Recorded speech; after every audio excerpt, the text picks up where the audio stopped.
I'm Mike Bredner, and this is Capitol Views, and we have with us today Representative Bob Herron, who is co-chair of the Legislative Arctic Policy Committee. It's a mouthful, and you've had a lot of work to do in the last year. So tell us where we are and what we ought to know. Well, the Alaska Arctic Policy Commission was created by the legislature in 2012. The Speaker and the Senate President selected the legislators, and they selected what we are calling peer experts in a certain subject matter. But before that, the Northern Waters Task Force that was chaired by Reggie Jewell went on a 2-year adventure as well. And one of the recommendations was to create a commission that would pursue the question that the Northern Waters Task Force brought up. And by the resolution, it required this commission to deliver a report to the legislature January 30th, 2014. Now this is more than just legislators. You mentioned peers. These are experts in many fields. There's an NGO representative, there's an oil and gas representative, there's a multitude, 16 quote unquote peer experts, plus a half a dozen ex officio members that we call Arctic elders. And that is the group that has been working since March 23rd, 2013, and we did deliver the report on time.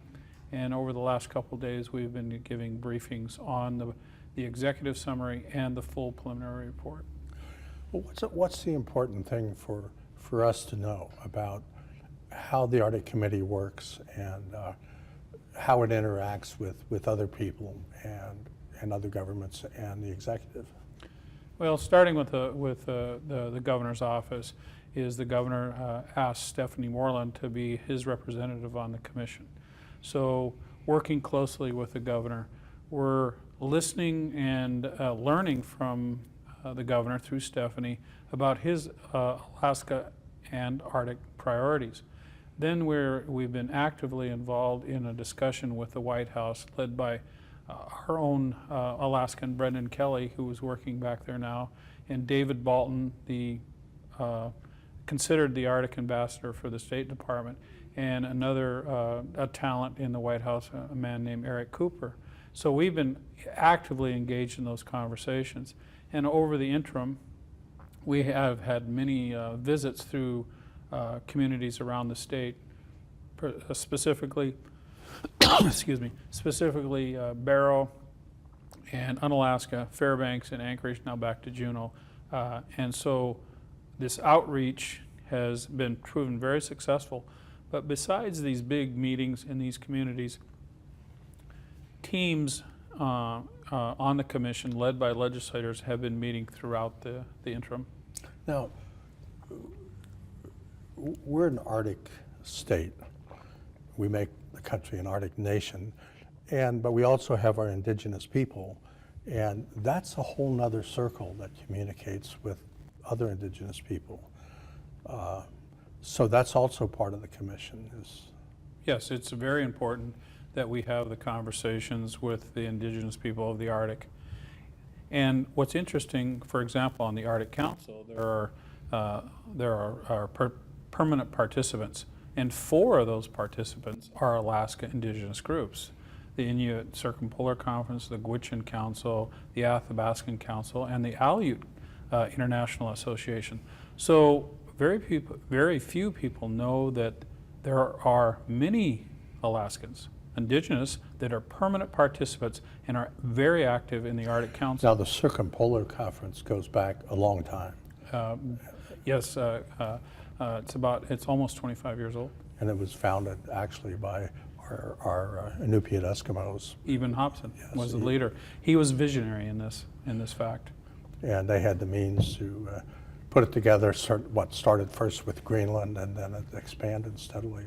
Every Arctic nation, or excuse me, Arctic state, all 8 of them that are within the Arctic Circle is the Arctic Council. Now this gives us another kind of voice that they can, as we talk to each other, then they can talk to government, and it's a little circle outside the official circle. And of course, the national strategy for the Arctic region identified two primary stakeholders in Alaska: the indigenous people of Alaska and the state of Alaska. And they have to talk to a lot of people in Alaska and in the nation about the future of the Arctic strategy. But the primary stakeholders is the state of Alaska and those indigenous people that live in the Arctic region. And also, it gives sort of a face to Arctic development and export, and you know, the port studies that are, maybe we should talk about later, but that allow us maybe to enter into the Arctic trades. It can, and what I think that what we want is we want a healthy environment for resource extraction, but we want to protect the environment as well. And our vision is it's got to be about people. It's got to be about communities that are sustainable, and it's got to be a process that's inclusive and transparent. It's very important on those visions that we have that. And in the Commission's report, then we have 16 strategic recommendations that are tied to those 4 visions. Bob, we're running out of time, and this has been Capital Views, and we've been talking to Bob Herron, who's the co-chair of the Arctic Policy Committee, and also you come from Bethel in western Alaska. So. Yes, it's a good place to live.